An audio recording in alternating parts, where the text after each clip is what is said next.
Que le Seigneur vous bénisse, peuple de Dieu. Un grand shalom. Nous revenons dans notre émission questions-réponses sur ce que le pasteur prêche. Il y a un point que je n'ai pas pu bien développer à l'église. Je viendrai quand même vous expliquer. Vous pouvez suivre ça directement dans notre WhatsApp et ça peut nous aider. Alors, les dimanches, on parlait toujours des pénalités. Alors, j'avais parlé de quelque chose que les Lévi représentent l'épouse que Frère Bama parlé. C'est pourquoi maintenant je voulais expliquer ça un peu vite. Premièrement, on prend la Bible dans Hébreux chapitre 7. Hein? Si vous considérez ça, Hébreux chapitre 7, je peux commencer au verset 7. Or, c'est sans contredire l'inférieur qui est béni par le supérieur. Ici, ceux qui perçoivent la dîme sont des hommes immortels. Mais là, c'est lui dont il est assessé qu'il est vivant dans Melchizedek. De plus, c'est Lévi qui perçoit la dîme, l'a payé, pour ainsi dire, par Abraham. Car il était encore dans les rites de son père lorsque Melchizedek alla au-devant d'Abraham. Alors maintenant, vous voyez déjà, je vais aller vite. Ici, on commence avec Abraham, tu vois. Ça, c'est Abraham. On dit que Lévi, qui est quelque part ici, 4e génération, lorsqu'Abraham est allé devant Melchizedek, c'est Lévi qui avait payé la dîme. Or, pour quitter Abraham 1, 2, à Isaac, 3, Jacob. Maintenant, Jacob, 4, c'est Lévi avec ses frères, Ruben, Siméon, Juda, ainsi de suite. Mais maintenant, nous parlons de Lévi. Le prophète montre que Lévi ici représente l'épouse. J'avais lu ça dans question-réponse de dimanche, le 3 janvier 54 matin. Alors, Frère Bada m'a parlé, j'avais déjà lu ça. Alors, je peux lire encore vite pour dire que il dit, alléluia, si vous pouvez comprendre, paragraphe 246, ce qu'était le temple. Donc, il montre le temple, on va y arriver vite, que les Lévites étaient l'épouse. Il parle des temples et les Lévites étaient. Pourquoi? Parce que lorsque Lévi était sonné 12, Lévi n'avait pas de part. Dieu l'a choisi. Dieu l'a retiré, tu vois. Comme Dieu l'a choisi, Dieu l'a mis à part. C'est exactement ce que Dieu fait. Il prend l'épouse, il choisit l'épouse, et met aussi l'épouse à part. Il ne veut pas s'associer avec les autres. Dès que ce sont les enfants de Dieu, mais l'épouse est à part. Alors maintenant, Lévi avait eu 3 enfants. Gershom, il avait aussi Kehat,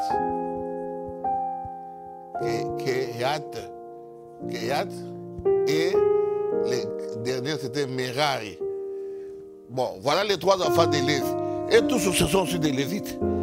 Alors, parmi ces enfants ici, les 3 ici, Kehat, H. Avec les enfants ici, Gershom aussi a eu ses enfants. Gershom, donc, Libini. Là, on ne va pas beaucoup suivre avec Shimei. Mais on s'intéresse beaucoup avec le Kehat. Kehat aussi a eu 4 enfants. Amram,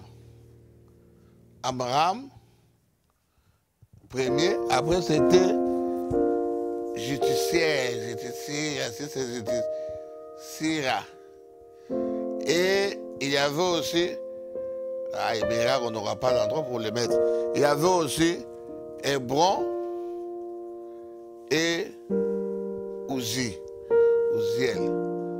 Maintenant, Merari aussi avait aussi des enfants. Je crois que c'était Makli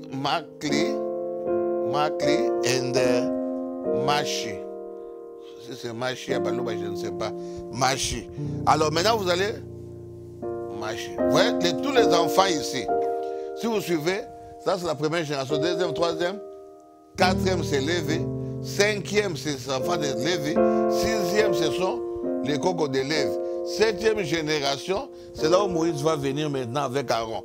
Parce que Amram, c'est lui qui a enfanté, bon on ne met pas les femmes, hein, Myriam, après c'était Aaron, après Aaron c'était Moïse. Vous voyez maintenant? Et les autres aussi avaient des enfants. Mais je voulais, qu'est-ce que je voulais expliquer là? Tous tous ces enfants, on les appelle tous des Lévi. C'est là où sortaient des musiciens, tous sortaient de là. Mais maintenant, pour prêcher, pour les sacrificatures, c'était seulement lignée de Kéhat. C'est dans cette lignée ici qu'il y avait des sacrificateurs.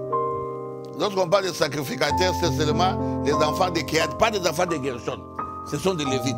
Pas des enfants de Méral, ce sont des Lévites. Mais pour être sacrificateur, tu dois être dans la lignée de Kéhat. C'est là où il y avait des sacrificateurs. Donc, et tous, des sacrificateurs dans la lignée de Kéhat. Maintenant, pour être souverain sacrificateur, tu dois être dans la lignée d'Aaron. Les autres enfants ici peuvent être des sacrificateurs. Même Corée, le père de Corée, c'est cet homme ici. Corée était cousin à Moïse. Il était aussi Lévi.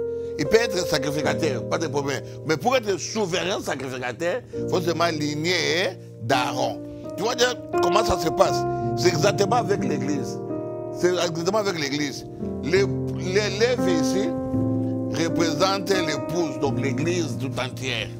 Mais dans l'Église, tous ne sont pas des prédicateurs. Il y en a qui chantent. Il y en a qui ont des prophéties. Chacun a son ministère particulier. Mais ici, vous voyez, tu peux être diacre.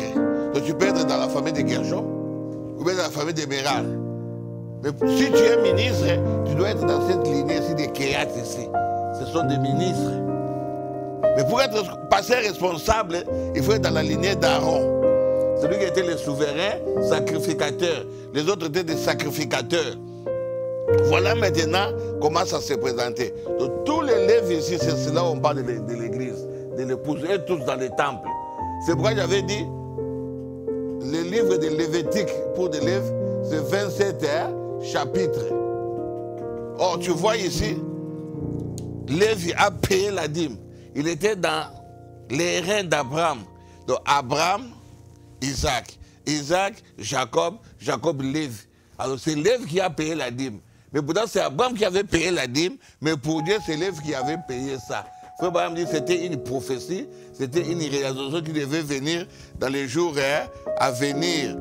Alors maintenant, lorsqu'on lit la question-réponse sur le sceau, on peut savoir la question, est-ce que l'épouse a un ministère? Oui, l'épouse a un ministère, c'est le message du temps de la fin. Le message du temps de la fin, ça concerne tous les Lévis. Tu comprends, non? Mais ceux qui vont manipuler le feu, là, la parole, c'est seulement les sacrificateurs ici, dans lignée de Kéhat.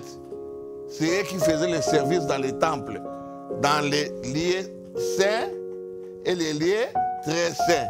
Mais dans les parvis extérieurs, tous les Lévites pouvaient être là. Tous les Lévites peuvent brûler les choses.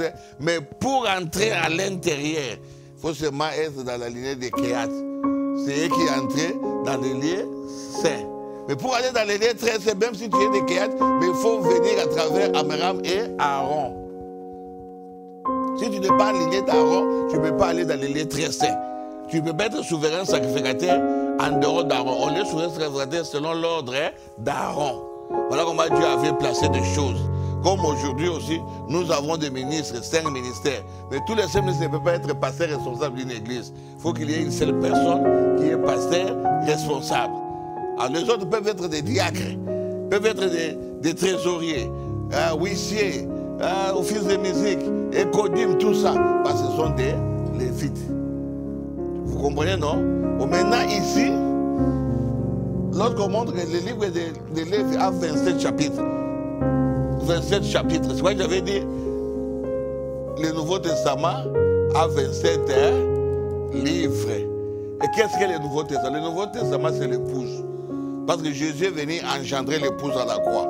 Tu vois, il a versé l'eau, le sang et l'épouse est née. La preuve, c'était le jour de la Pentecôte. Lorsque le Saint-Esprit est descendu, le Saint-Esprit là est sorti du corps de Jésus-Christ. C'est pourquoi il vous est avantagé que moi je m'en aille. Si je ne m'en vais pas, le Saint-Esprit ne viendra pas. Parce que celui qui avait la vie, lorsqu'il est monté, il a envoyé la vie sur la terre. Alors, maintenant, les disciples de Jésus-Christ, c'est eux qui avaient commencé avec l'épouse. L'épouse a commencé le jour de la Pentecôte. Ils étaient 120 personnes, tu vois, et tous des Lévites. Mais c'est seulement 12 qui prêchaient la parole. Les autres étaient des diacres. Les autres étaient ceci, cela. Les autres chantaient. Mais pour apporter la parole, c'était les 12 là. Pour être le chef de l'église, c'était Pierre.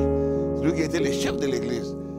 C'est côté de Jean et de Jacques. Tu vois comment Dieu a placé l'ordre, comme c'était dans l'Ancien Testament. De la même manière. Lorsqu'on dit que les Lévites sont les pouces, parce que les Lévites n'avaient pas de portion sur la terre. Leur portion, c'était Dieu. Nous aussi, les pouces sur cette terre, nous n'avons rien. Notre portion, c'est Dieu. Là où se trouve notre mari. C'est pourquoi on compare avec...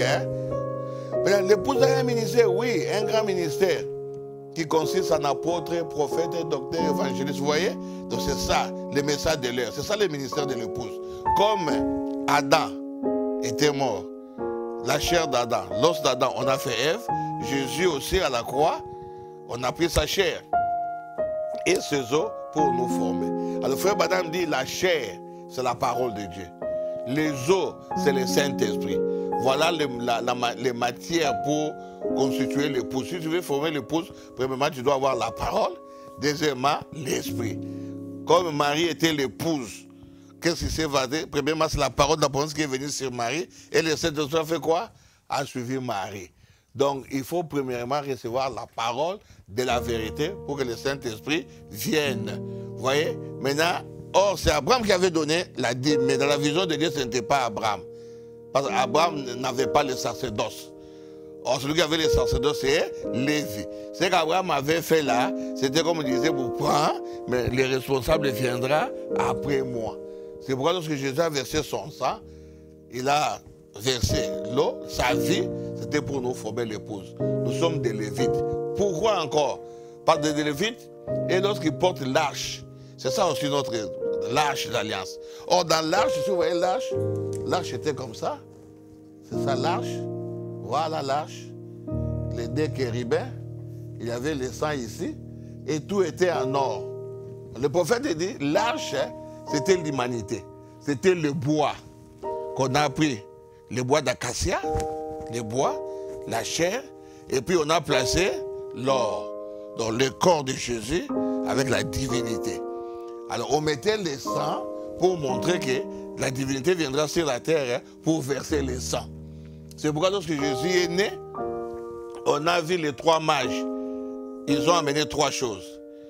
Celui-ci a amené l'encens, l'autre a amené le myrrhe et l'autre a amené l'or. Celui qui avait amené l'or, c'était pour montrer la divinité. Voilà la divinité qui couvrait l'arche. C'est cet homme ici. Comme il est là, c'est le bois. C'est le bois d'acacia là. Alors on met l'or maintenant pour couvrir l'or. On amène aussi l'encens pour montrer qu'il va faire le travail. L'encens, c'est ce que les catholiques font lorsqu'ils font leur messe. Hein? Ils prennent l'encensoir, ils font comme ça. C'est ça l'encens. C'est le service pour amener une bonne odeur, une bonne présence. Et myrrhe, ça représentait la mort. Cela montrait que l'enfant là qui est né, qui est l'âge de l'alliance représenté, c'est lui le vrai arche qui est venu pour amener les gens à l'intérieur de lui. C'est pourquoi on a ouvert une porte pour que nous entrons dans l'arche. Le vrai arche, c'est le Seigneur Jésus-Christ. C'est pourquoi aujourd'hui l'épouse, c'est Jésus-Christ, c'est lui-même. Par l'épouse, c'est le Saint-Esprit. Tu ne peux pas être dans l'épouse si tu n'es pas baptisé du Saint-Esprit. Or, le Saint-Esprit, c'est Jésus. Il dit là où deux ou trois sont réunis en mon nom, je suis au milieu. Deviendra comment? Sous forme de l'Esprit. Donc l'épouse de Jésus-Christ, c'est le Saint-Esprit. Lévi aussi typifiait le Saint-Esprit. Parce que Lévi signifie attachement. Celui qui s'attachait à Dieu. Or, celui qui peut s'attacher à Dieu, c'est Dieu lui-même. Tu ne peux pas s'attacher à Dieu si tu n'as pas la capacité de Dieu. Vous voyez? C'est pourquoi Frère Branham dit ici. Il dit ici, dans les principes de la guérison divine, je vais vite, il dit ceci. Prêcher dimanche le 23 septembre 51, paragraphe 46. Frère Branham dit, je suis né, point. Je crois que les dons et les appels sont sans repentir. Vous voyez? Combien de chrétiens croient cela? Ils ont montré. Ce n'est pas ce que vous essayez de vous efforcer à faire qui compte. Nous ne sommes pas sauvés par les œuvres, nous sommes sauvés par la grâce au moyen de la foi. On ne force rien. On vient seulement à Jésus tel que nous sommes. C'est à lui de s'occuper de nous. Il a mis Abraham de côté. Abraham dort. Abraham dormait. Dieu a fait l'alliance lui-même. Abraham pensait qu'il devait faire l'alliance avec Dieu. Tu ne peux pas faire l'alliance avec Dieu. Lui, il est éternel. Lui ne ment pas, lui n'oublie pas. Toi, tu oublies, tu mens, tu ne peux pas faire. Il dit, moi-même, j'ai fait l'alliance. Toi, viens seulement accepter, ça finit. Alors, il continue, il dit, c'est ce que vous devez être de par votre naissance. Bon, vous commencez dans votre germe de vie. Quand vous étiez sous forme de germe de vie, dans votre arrière-grand-père, vous voyez, c'est structuré, c'est dans la Bible.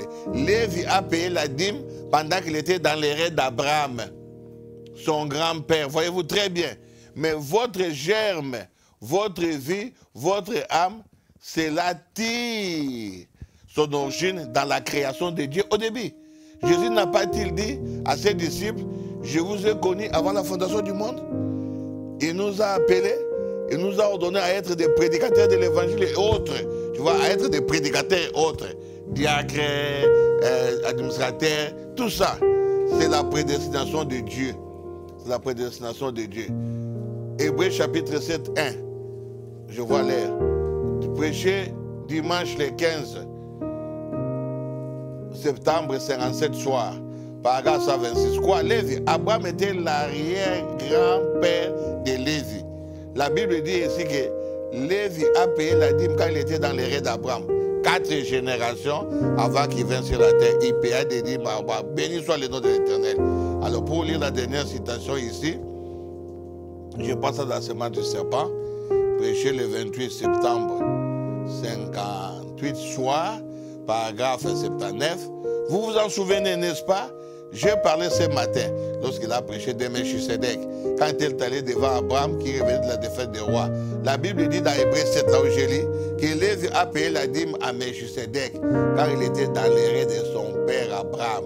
Abraham a engendré Isaac, Isaac a engendré Jacob, Jacob a engendré Lévi, c'est-à-dire père, grand-père, arrière-grand-père. Pendant que Lévi était dans les reins de son grand-grand-grand-père, la Bible lui reconnaît le mérite d'avoir payé la dîme à Melchisedec. Vous parlez de l'Éternel, oh là là là, il n'a point dit, il l'a fait en nombre. Non, il l'a fait potentiellement. La Bible dit, il a payé la dîme, amen. Vous voyez, donc il a payé. Alors l'épouse aujourd'hui, nous sommes aussi la dîme de Dieu. Une partie que Dieu a choisie pour lui. Donc lorsque j'ai dit que le Lévite c'est l'épouse, c'est pour montrer seulement que les livres du Nouveau Testament a 27 livres. Alors le livre de Lévitique ici, si vous prenez la Bible, le Lévitique a 27 chapitres. C'est là où l'épouse est. On montre les sacrifices, comment il va faire. On parle de la fête de Pâques, la fête des pains sans levain, la fête des propositions. Toutes les fêtes, c'est dans le livre de Lévitique. La fête des trompettes, la fête de la moisson, la fête de la Pentecôte, tout dans les livres de Lévitique. C'est là où représente l'épouse. Parce que parmi tous les 12 enfants de Jacob, Dieu a choisi seulement Lévi pour son travail. Parmi tous les enfants de Dieu sur la terre qui seront sauvés, Dieu a enlevé seulement l'épouse. Il y aura des vierges folles, des justes, des sages, mais Dieu a pris seulement une portion sur son épouse. Il a versé son sang pour cette épouse-là. C'est pourquoi aujourd'hui, l'épouse est l'épouse parole. Parce que nous sommes représentés par des Lévi. Lévi signifie attachement. Nous sommes attachés à la parole. L'épouse n'a rien d'autre, seulement la parole. Alors voilà en quelque sorte ce qu'il y en est. Donc c'est pourquoi, si vous voyez dans la Bible, lors de Baal-Péor, je termine par là dans ces 5 minutes qui restent, lors de Baal-Péor, lorsque les enfants d'Israël, le faux prophète Balaam les a trompés, les a amenés dans la fête là, dans Nombre 22, 23, 24. Ils sont allés s'associer avec des Moabites et ils ont commis le péché. Dieu les a détruits.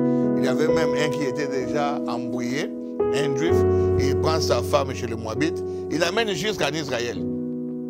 Alors Phiné, qui était aussi souverain sacrificateur, parce que c'était l'enfant d'Éléazar.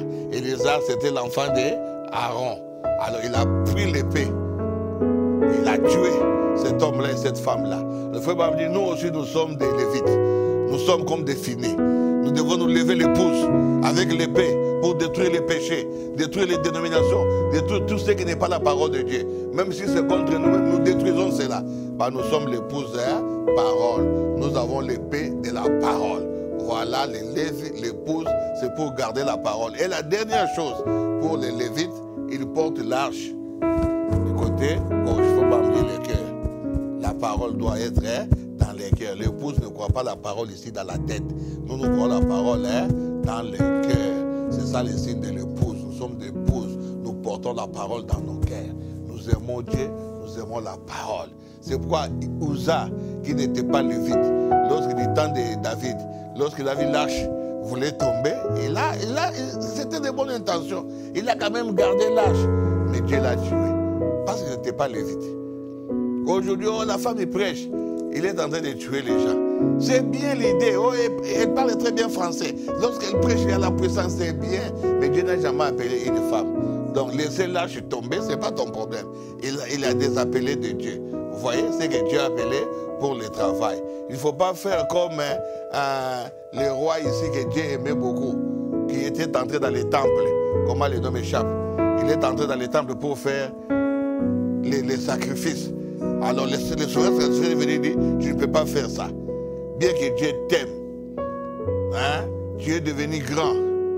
Osias. C'était Osias. Il est devenu grand. Dieu l'a beaucoup aimé. Mais il est entré pour devenir sacrificateur. Lui qui était le roi, Dieu l'a frappé de la lèpre. Donc si Dieu ne t'a pas appelé pour prêcher, ne prêche pas la parole. Même si tu sais prêcher, tu as vraiment le Saint-Esprit. Mais si Dieu ne t'a pas appelé, tu te mets là, tu auras des problèmes. C'est pourquoi qu'on laisse l'arche aux Lévites, qu'on laisse la parole de Dieu aux Éphésiens, 4 plutôt, les 5 ministères, d'apporter la parole de Dieu, de prêcher la parole.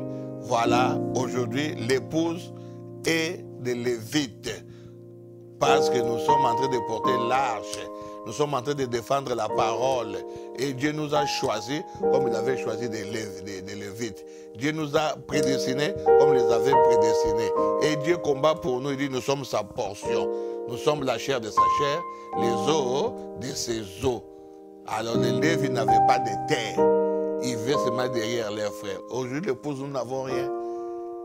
Si vous voyez dans les messages, on n'a pas vraiment des grandes associations comme le monde d'aujourd'hui. Nous sommes seulement comme ça, mais Dieu est en train de nous bénir. Alors vous, peuple de Dieu, El Bethesda, c'était ça, ce que je pouvais expliquer, mais ça pouvait prendre beaucoup de temps. Comprenez ces choses.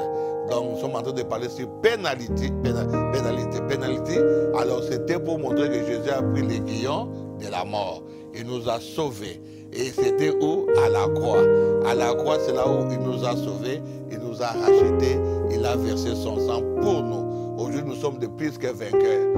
L'épouse est plus que vainqueur. L'épouse ira au ciel. Comment? Par la grâce, gratuitement. Parce que c'est Madame Jésus. Il n'y a pas un homme qui peut choisir une femme pour la faire souffrir. Si vous voyez un homme qui choisit une femme qui la fait souffrir, c'était vraiment, je ne sais pas comment. Si tu as la révélation, tu choisis une femme, tu la mettras toujours à l'aise. Jésus nous a choisis, qui nous aime, il ne peut pas nous tracasser. Voilà ce que je voulais vous montrer aujourd'hui. Que Lévi, c'est l'épouse Lévite. Alors, Matthieu 27, Jésus est mort. Matthieu 27. Le livre de Lévitique a 27 livres. Et plutôt a 27 chapitres. Et le Nouveau Testament a 27 livres. Dans Matthieu 27, Jésus est mort. Voilà, chiffre 27. Ça montre l'épouse, les Lévites. Que le Seigneur vous bénisse richement. Prochainement, lorsqu'il y a encore une autre question, nous allons nous revenir pour toujours expliquer. C'est de cette manière-là, il faut vous abonner dans notre WhatsApp pour suivre ce que le pasteur répond aux questions. Père bien-aimé, Dieu du ciel, bénis ton peuple. On a essayé d'expliquer quelque chose que ça peut succéder quelque part. Nous avons prié que tu puisses nous remplir, que tu puisses nous bénir, que ton peuple ne manque de rien. Remplis-nous le Saint-Esprit, que nous soyons bénis physiquement, spirituellement, matériellement, financièrement, au nom de Jésus-Christ, que la paix règne dans l'église El Bethesda Tabernacle. Amen.